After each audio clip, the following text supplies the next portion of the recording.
Le sens. Alors, le micro, si vous pouvez le faire passer par là, c'est plus facile. Merci. Alors, je ne sais pas s'il faut continuer en français ou switcher sur l'anglais. On va essayer l'anglais, on l'a fait en francophone. Je vais quand même jouer les espaces de transition, hein, le sfumato. En tout cas, merci de nous écouter et de nous supporter là. Alors, qu'est-ce qu'on pourra dire? Il y a une chose que les vieux aiment faire, mais pour que je ne sois pas trop vieux, je n'aime pas trop faire. Les vieux, ils aiment bien raconter leur vie. Mais bon, on ne va pas vous raconter toute notre vie, on va juste vous donner quelques flashs sur eux. C'est pour vous éclairer un peu. Hein. Et ça, c'est le problème de l'expérience. Là, je vais switcher un peu sur l'anglais. Il y a deux expressions de l'expérience. L'expérience, paraît-il, c'est comme une lanterne qui éclaire seulement celui qui la porte. Parce que vous êtes venus 20 ans ou 30 ans après nous, ou 15 ans, enfin, je parle pour moi, et l'environnement a changé, tout a changé. Donc ça ne vous sert à rien qu'on vous raconte exactement ce qui s'est passé. Mais il y a un deuxième volet de l'expérience c'est un grand sportif américain, il m'excusera, j'ai oublié son nom. Il dit « Experience is the worst teacher. It gives you the test before presenting the lesson. » Vous avez tous compris, donc vous prenez des coups de règle sur les doigts parce que vous avez mal répondu. Et ensuite, on vous dit, voilà comment il faut faire. Donc c'est un peu ça. C'est ce qu'on va vous raconter. Ça veut dire qu'est-ce qu'on aurait fait si on devait recommencer. Ça, c'est une première chose. Et puis, c'est pour banaliser un peu cette histoire.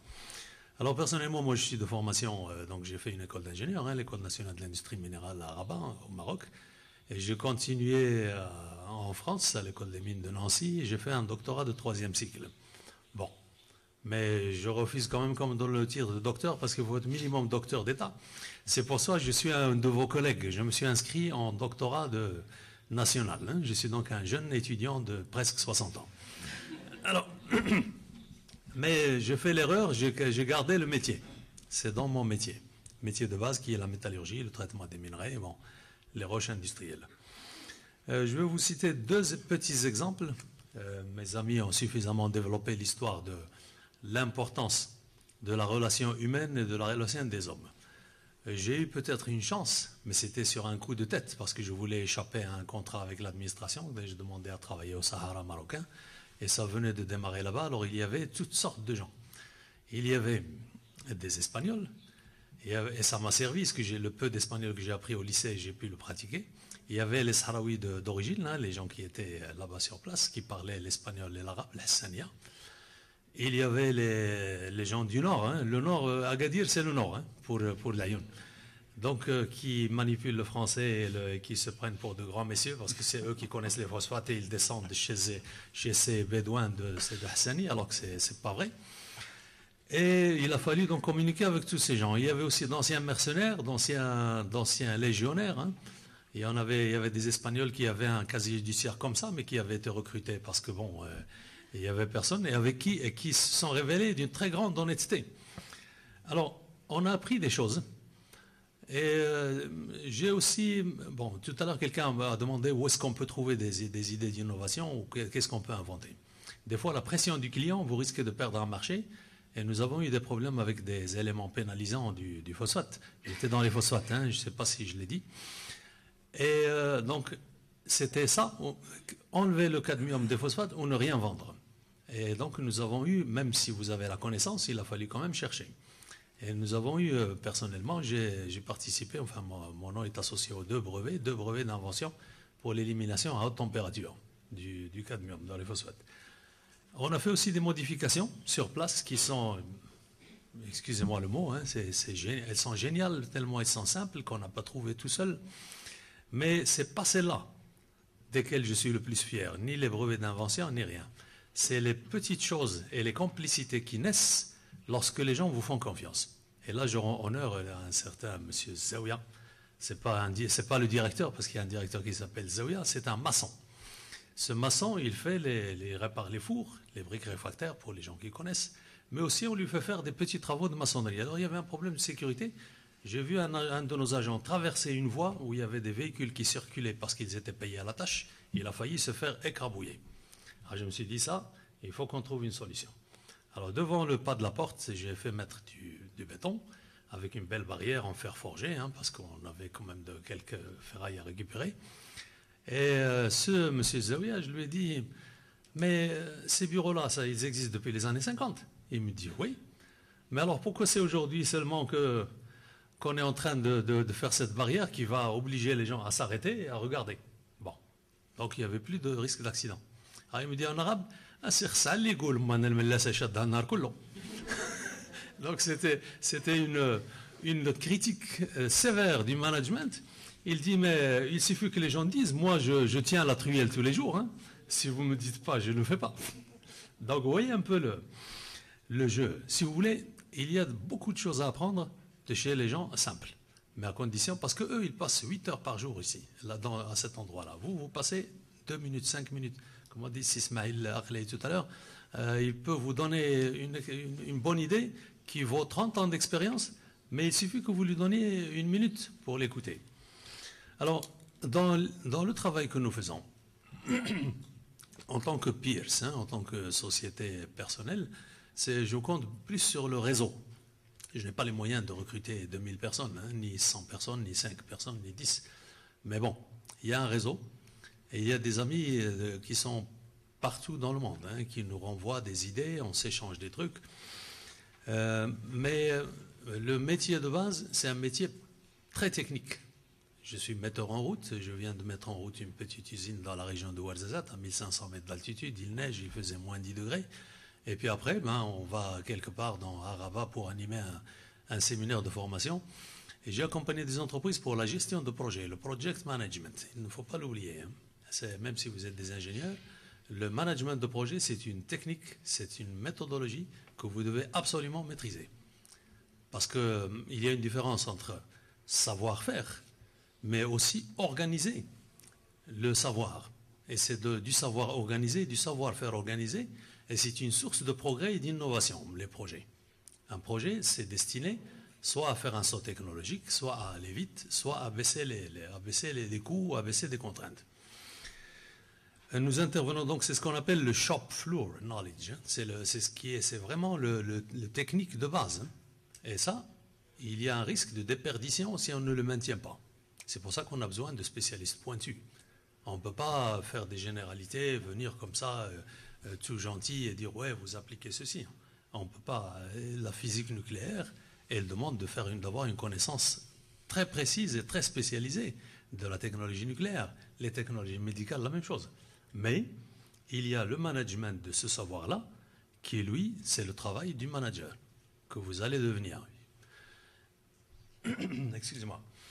Lorsqu'on recrute quelqu'un, et là je reviens au recrutement, ou on conseille quelqu'un dans le recrutement, parce qu'il m'arrive quand même d'accompagner des jeunes, c'est de lui dire toujours d'être prêt à répondre à une question terrible que peut vous poser n'importe quel employeur. Surtout si c'est un employeur qui a réussi, qui est un grand patron, mais qui n'a pas fait beaucoup d'études. Il va vous dire « Ashrat Ateni, qu'est-ce que vous allez me donner? Moi, je vais vous donner un salaire, je vais vous donner peut-être une formation, mais en échange. Moi, je sais travailler depuis des années, depuis 40 ans, depuis 50 ans. Mais vous, qu'est-ce que vous allez m'apporter? Il faut être capable de répondre. Vous n'allez pas dire « ouais, je vais connaître par cœur vos machines ». Non, ce n'est pas la bonne réponse. Alors donc, nous intervenons sur des choses très techniques. Nous intervenons aussi sur les métiers de l'environnement, donc tout ce qui est dépollution, dépoussiérage, etc., lié à l'industrie minérale. Et il y a un autre aspect dans lequel j'ai eu la chance de travailler pendant 7 ou 8 ans, c'est ce que les Américains appellent les disturbed land, les land reclamation ou land restoration. Lorsque vous avez des mines, que ce soit à Managem, à l'OCP, dans les carrières, etc., vous dérangez un environnement. Et lorsque vous dérangez cet environnement, il faut soit le restaurer, et il ne s'agit pas seulement de verdir, hein, ce n'est pas seulement d'avoir des greenland, ça c'est du décor. Mais sachez aussi qu'il y a une autre problématique que j'ai vécue. J'ai eu la chance de travailler pendant 2-3 ans dans des affaires sociales en tant que directeur d'affaires sociales. C'est vraiment très poignant. Monsieur Akhlei et les collègues en ont parlé tout à l'heure. c'est l'aspect sociétal. Vous ne pouvez pas envoyer balader l'environnement qui est autour de vous, l'environnement humain, sous prétexte que vous payez vos impôts, que vous payez le téléphone, l'électricité, que vous avez acheté le terrain. Non. Celui qui vous vend le terrain, il vous a vendu aussi son âme. Et nous sommes dans un pays rural. J'ai vu la même problématique chez nos amis tunisiens. Ils ont même un village à côté de Gafsa qui s'appelle Mzinda. Moi, j'étais étonné. Il y a Mzinda ici à côté de Youssoufia et il y a un village de Mzinda. Quand je suis rentré dans le bureau, j'ai dit si vous m'aviez fermé les yeux, que je les ai ouverts ici, je vais me croire dans le même bureau que chez moi au Maroc. Donc il y a une problématique minière, parce que les mines sont dans des régions isolées, et il y a une confusion historique. Même si vous êtes une entreprise privée comme Managem ou une entreprise privée de X ou Y, vous ne pouvez pas dire « je ne fais rien ». Les gens considèrent que vous êtes riche, qu'ils aient tort ou qu'ils aient raison, et qu'eux, ils n'ont rien. Même s'ils ont leurs enfants, etc., employés là-bas. Au moins, il faut employer leurs enfants. J'ai eu à traiter cette problématique dans la région de Youssoufia Bengrir, et j'ai commencé par faire des statistiques. Il y avait 4000 habitants à Youssoufia dans les années 20 et 30, il y en avait 4000 dans les années 60, et aujourd'hui 180 000.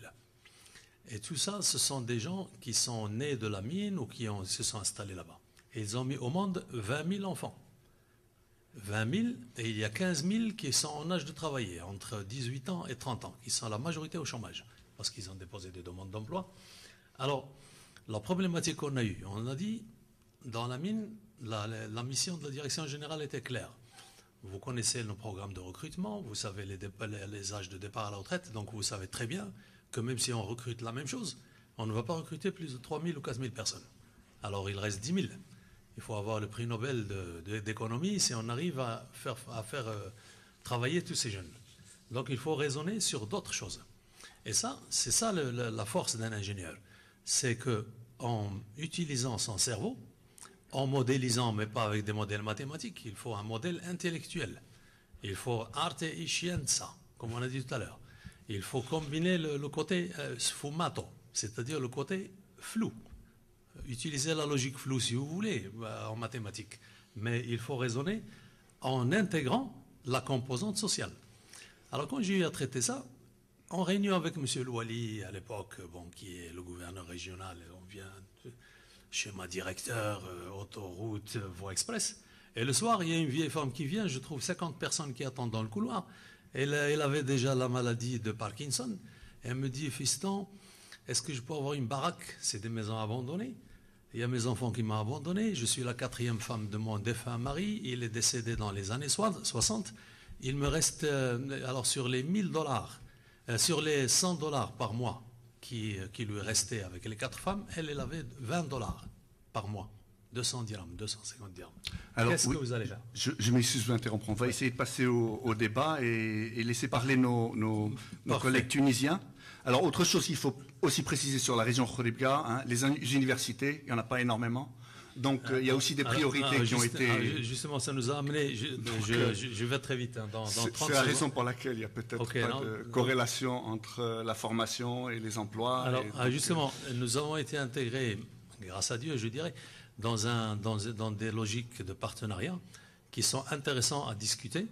Parce qu'il y a la logique de l'entreprise et il y a la logique de l'université qui sont les mêmes, mais qui ne se comprennent pas. Donc il faut des traducteurs.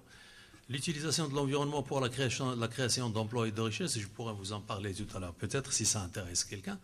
Et puis il y a l'accompagnement à l'entrepreneuriat aussi avec la problématique que nous avons pu découvrir. En tout cas, merci. Vous voyez bien qu'on aime bien raconter, mais bon, on va laisser place à l'échange.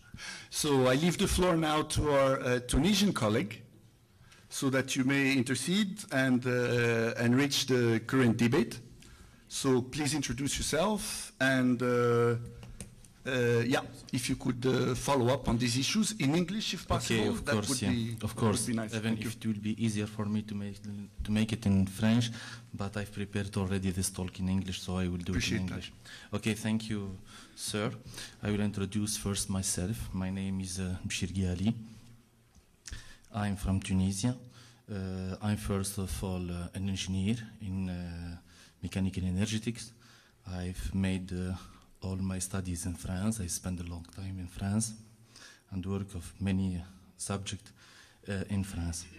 But now